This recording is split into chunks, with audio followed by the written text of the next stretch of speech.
Hello student, how are you.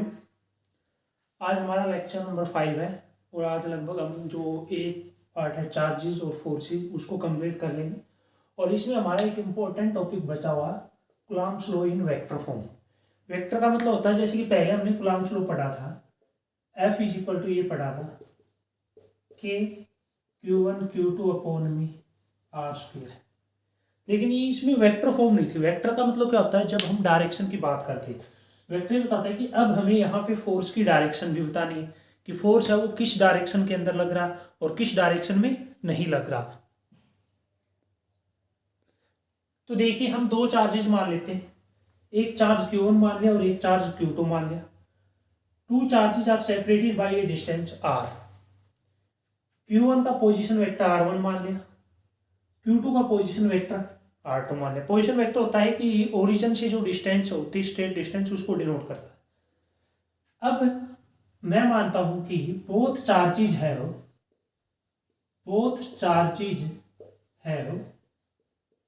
Same nature. दोनों charges की same nature है। हम एक ही पढ़ेंगे, या तो अपोजिट वाला पढ़ लो, सेम वाला कहीं भी लगाओगे हर जगह लगेगा। सेम नेचर है तो मान लेते ये पॉजिटिव है तो ये भी पॉजिटिव। पॉजिटिव पॉजिटिव में रिपल्सन हो गया तो क्या पॉजिटिव पॉजिटिव को रिपेल करके फोर्स इधर लगाएगा इस डायरेक्शन में। यानी कि टू ने फोर्स लगाया किस पे, फेस्ट पे। तो हम इसको लिखेंगे F12। F12 का मतलब क्या है कि फोर्स पहले वन लिखा तो ऑन Q1 कि Q1 में फोर्स लगा किसकी वजह से, ड्यू टू Q2। अब सेकंड ने लगाया फेस्ट के ऊपर तो इसका पोजीशन वेक्टर क्या हो जाएगा, R21। का मतलब सेकंड ने लगाया फेस्ट के ऊपर तो पोजीशन वेक्टर हम निकालना चाहिए इसका R21 पोजीशन वेक्टर निकालना प्लस वन भी सीखा है कि फाइनल माइनस इनिशियल।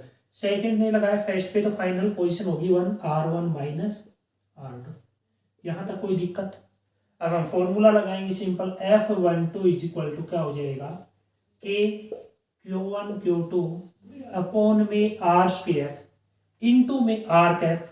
अब क्या पोजीशन R21, भाई आर कैप है, ये यूनिट वेक्टर है, it is unit vector.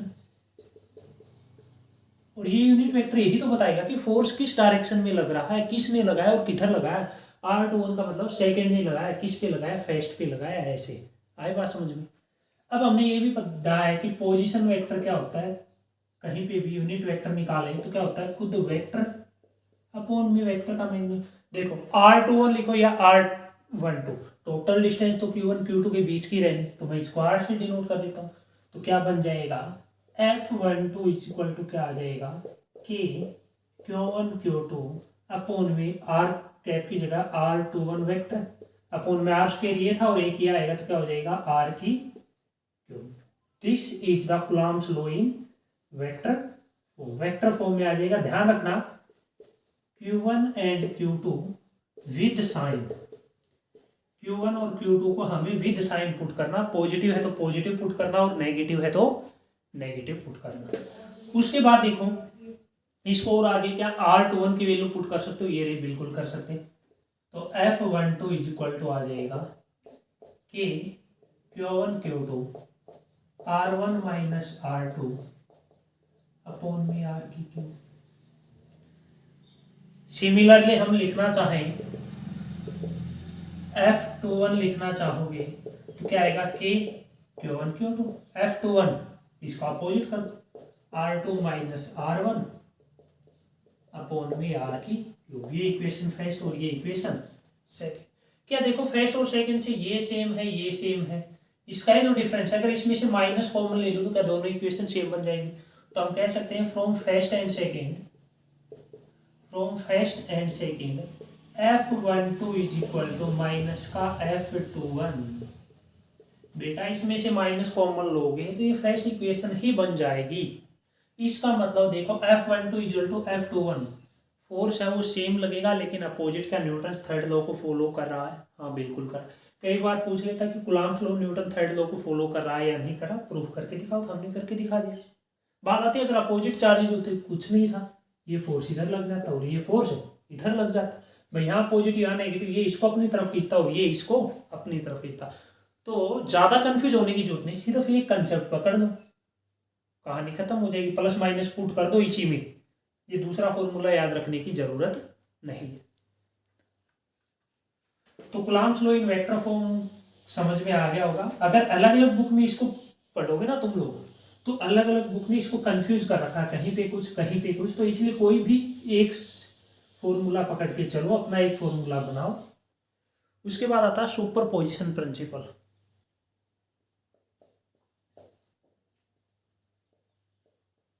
Super position principal,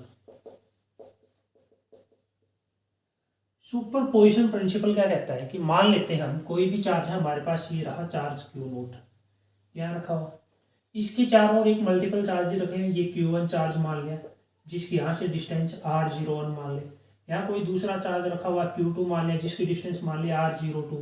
यहाँ तीसरा चार्ज मान लिया Q3, जिसकी डिस्टेंस मान लिया R03। यहाँ पे nth चार्ज पार्टिकल मान लिया Q1, जिसकी डिस्टेंस मान लिया R01। अब देखो क्या Q नोट के ऊपर ये भी फोर्स लगाएगा, मान लेते हैं ये जो भी फोर्स लगाता है वो F1 है, ये फोर्स लगा रहा है वो F2 है, ये F3 लगा रहा और ये Fn लगा रहा। अब पूछे कि बताओ net force on Q note, क्या पूछे, F नेट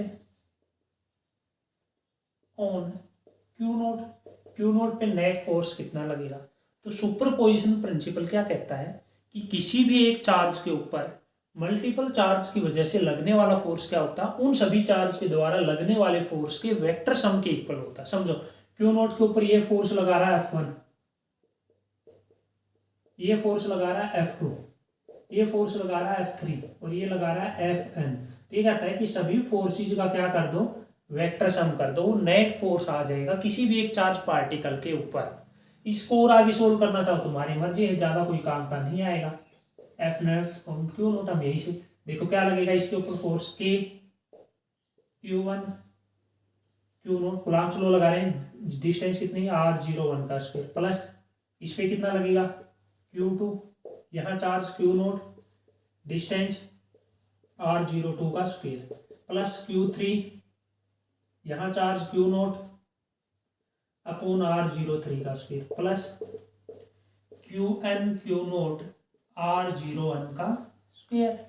अब चाहो तो ये कॉमन भी ले सकते हो, K Q नोट सभी में कॉमन है, क्या बचेगा Q1 अपॉन में R01 का स्क्वायर, प्लस Q2 अपॉन में R02 का स्क्वायर, प्लस Q3 अपॉन में R03 का square, plus Q1 upon R01 का स्क्वायर।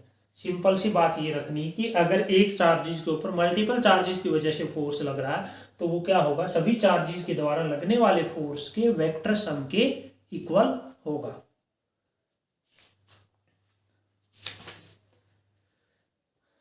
आगे बढ़े।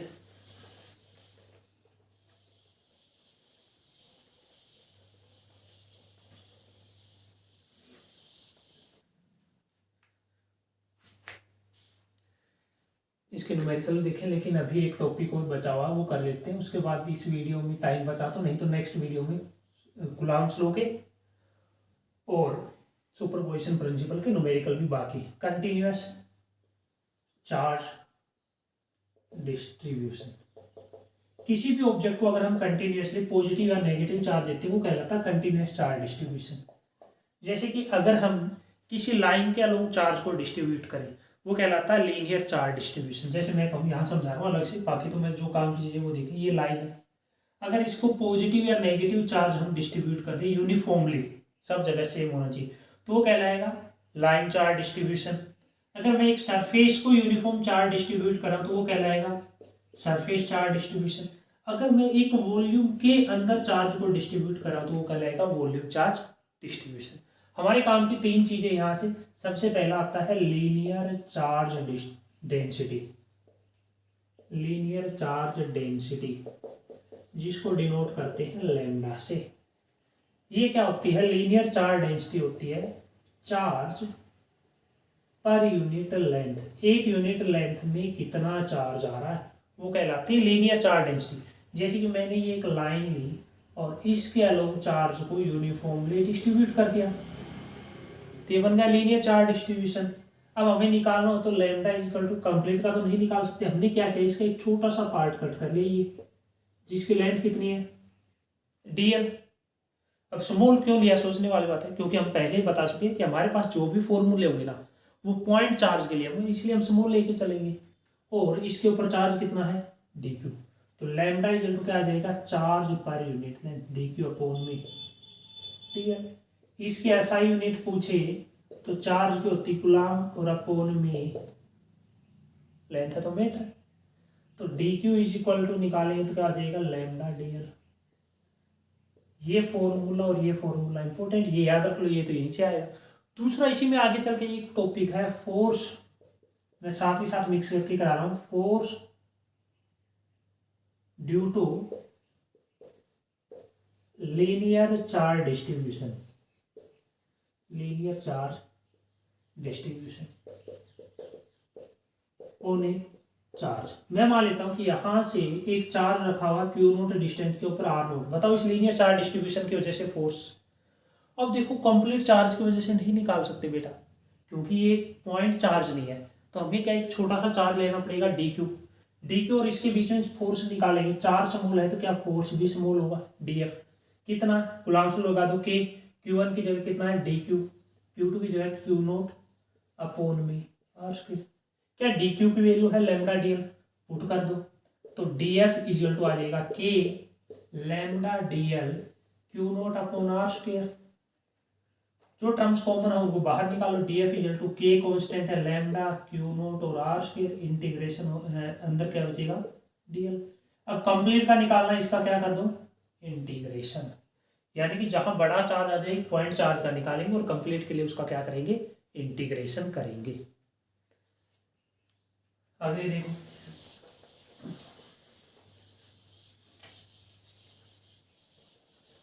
सेकंड आता है, भाई हमने लाइन के अलोंग चार्ज दिया तो क्या हम सरफेस के अलोंग भी चार्ज दे सकते हैं, तो अगला आता है सरफेस चार्ज डेंसिटी, जिसको डिनोट करते हैं सिग्मा से, वो क्या हो जाएगा, अभी फॉर्मूला बन जाएगा, ये बता रहा सरफेस चार्ज डेंसिटी यानी चार्ज पर unit area per unit surface. अगर मैं कहूँ मेरे पास कोई एक एरिया दिया हुआ, इसको कुछ चार्ज डिस्ट्रीब्यूटेड है, कंप्लीट का तो नहीं निकाल सकते, हम क्या करेंगे, इसका एक छोटा सा एरिया मान लेंगे dA, और जिस पे चार्ज भी कितना होगा, स्मॉल होगा, dq, तो देखो सिग्मा इक्वल टू कितना आ जाएगा, चार्ज पर unit area, dq by dA, और इसकी जो यूनिट होगी वो क्या होगी, चार्ज कूलाम और एरिया के होते हैं मीटर स्क्वायर, तो यूनिट क्या हो जाएगी, कूलाम पर मीटर स्क्वायर। dq की वैल्यू निकालोगे कितना आएगा, सिग्मा dA, इसको इधर ले गए।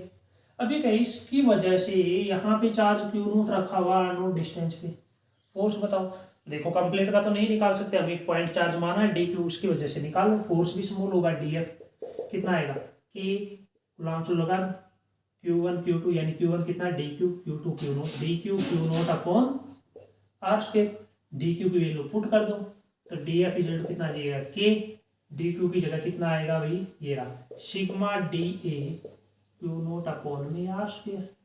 कंप्लीट का निकालना, इसका क्या करो इंटीग्रेशन, तो f इक्वल टू क्या आ जाएगा, k कांस्टेंट है sigma q naught r square, और dA का क्या कर देना इंटीग्रेशन, यानी कि चार्ज डिस्ट्रीब्यूशन हो उसके लिए फोर्स निकालना भी मैं सिखा रहा हूं, आगे चल के हमें इलेक्ट्रिक फील्ड भी निकालना पड़ेगा। लास्ट वन जो बचा हुआ हमारा,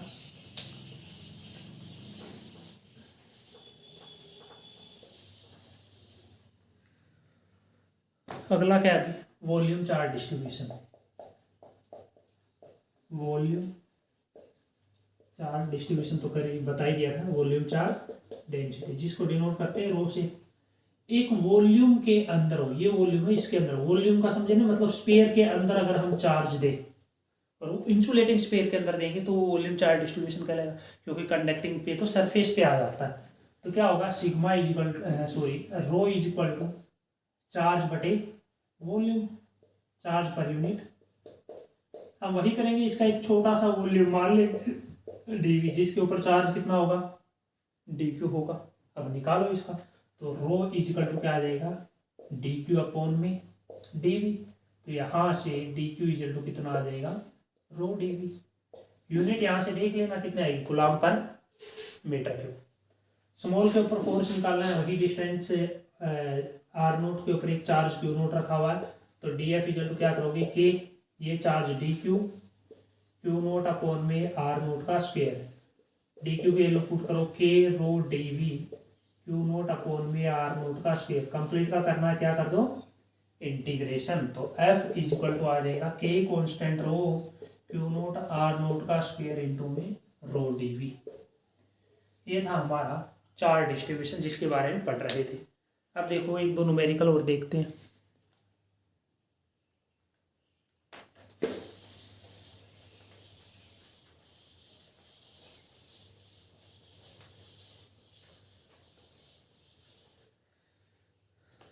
क्वेश्चन न्यूमेरिकल क्या कहता है, ए charge Q is divided into two parts such that they exert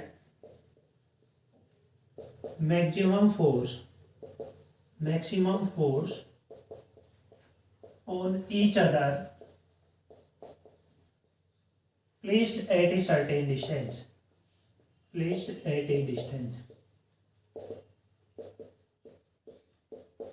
Find the magnitude of both charges. दोनों चार्जेस का मैग्नीट्यूड फाइंड आउट करो। तो एक चार्ज क्यू को इस प्रकार से दो पार्ट में डिवाइड किया गया है कि वो एक दोनों पे एक दूसरे पे मैक्सिमम फोर्स निकाल लें। हम मान लेते हैं कि फर्स्ट चार्ज है उसको क्यू मान लिया, तो सेकंड चार्ज टोटल कितना था क्यू, कितना हो जाएगा क्यू माइनस का क्यू हो जाएगा। इसने कहा कुछ डिस्टेंस से रखे, मैंने मान लिया आर डिस्टेंस से रखे, कितना फोर्स लग रहा है अभी निकालो। एफ इक्वल टू के Q1 Q2 क्या है q minus q upon r square, अंदर मल्टीप्लाई तो F equal to k by r square को तो बाहर रखो, क्यू इंटू में क्यू माइनस का क्यू स्क्वायर। यहाँ तक है। अब इसने एक लाइन बोली, क्वेश्चन कहाँ खत्म हो रहा है हमारा, कहाँ से शुरू हो रहा है, they exert maximum force on each other. इस लाइन को पकड़ो कि वो एक दूसरे पे मैक्सिमम फोर्स दिखा रहे हैं। तो फिजिक्स में मैक्सिमा और मिनिमा का डिफरेंशिएशन क्या होता है, जीरो होता है। तो हमें इस फोर्स का डिफरेंशिएशन कर देना डी एफ अपॉन में डी बाई किसके रिस्पेक्ट में, कैपिटल क्यू तो कांस्टेंट है, तो किसके रिस्पेक्ट में करेंगे, स्मॉल क्यू के रेस्पेक्ट में करेंगे। क्या हो जाएगा के बाई आर स्क्वायर, डिफरेंशिएशन हो रहा है D by D Q, Q minus का Q square is equal to क्या होगा भाई जीरो। देखो के बाई आर स्क्वायर कॉन्स्टेंट है, इसको उठा के भी उधर ले जाओ तो क्या बचा है D by D Q, Q minus का capital Q small Q minus Q square is equal to zero. अब डी क्यू क्यू के रिस्पेक्ट में करो, capital Q as it is small Q का करेंगे तो 1 हो जाएगा क्यू के रिस्पेक्ट में, प्लस क्यू को सेम रखेंगे कैपिटल क्यू का 0 माइनस क्यू स्क्वायर क्यू के रिस्पेक्ट में पावर आगे आ जाएगी और पावर में से एक कम हो जाएगा इज इक्वल टू 0। क्या बचा क्यू माइनस का 2 क्यू इज इक्वल टू 0, तो q is equal to 2 q. तो स्मॉल क्यू की वैल्यू यहाँ से क्या आ जाएगी क्यू बाई 2, यही तो हमें निकालना था। इनका रेशो भी पूछ लेता तो उसको उधर ले जाओ, q by q is equal to क्या आ जाएगा 2। अलग अलग बुक में अलग अलग, अगर दोनों चार्जेस का रेशो पूछता है टोटल चार्ज का और उस चार्ज का, तो q by q is equal to कितना आएगा 2 आएगा। अब एक छोटी सी बात हो जो अक्सर एग्जाम में सीबीएसई बोर्ड पूछ लेता है,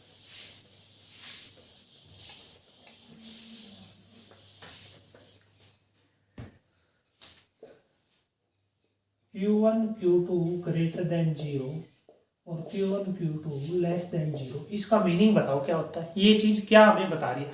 तो देखो Q1 Q2 0 से बड़ा, 0 से बड़ा मतलब पॉजिटिव और ये 0 से छोटा मतलब नेगेटिव। अब ये वैल्यू पॉजिटिव कब आएगी, या तो दोनों चार्ज प्लस के हों या दोनों चार्ज किसके हो माइनस के। प्लस प्लस की प्रोडक्ट प्लस होती है, माइनस और माइनस की भी क्या होती है प्लस। इसका मतलब दोनों चार्ज है सेम नेचर के होंगे तभी तो ये 0 से ज्यादा आएगा। इसका मतलब सेम नेचर के तो फोर्स कैसा हो जाएगा रिपल्सिव। अब ये 0 से कब नेगेटिव कब आए, जब एक चार्ज प्लस का और एक चार्ज माइनस का। नेगेटिव का मतलब फोर्स क्या हो जाएगा अट्रैक्टिव। तो Q1 Q2 ये जो चीजें हैं ये बताती है। नेक्स्ट वीडियो में हम और न्यूमेरिकल करेंगे। अभी इस चैप्टर के न्यूमेरिकल बचे हुए हैं, कुलाम्स लॉ के काफ़ी न्यूमेरिकल हमें करने हैं और सुपरपोजिशन के करने हैं। उसके बाद हम इलेक्ट्रिक फील्ड वाला चैप्टर स्टार्ट करेंगे। हो सकता है एक वीडियो तो कन्फर्म है न्यूमेरिकल का, और हो सकता है कि 2 वीडियो भी और आ जाएं अभी इस चार्जेस वाले पे। उसके बाद हम अपना नेक्स्ट चैप्टर है इलेक्ट्रिक फील्ड वाला, वो स्टार्ट करेंगे। तब तक पढ़ते रहिए और अपने खुद के नोट्स बनाइए, बुक से पढ़िए, उसको रिवाइज कीजिए, कंसेप्ट पे फोकस कीजिए। Thank you.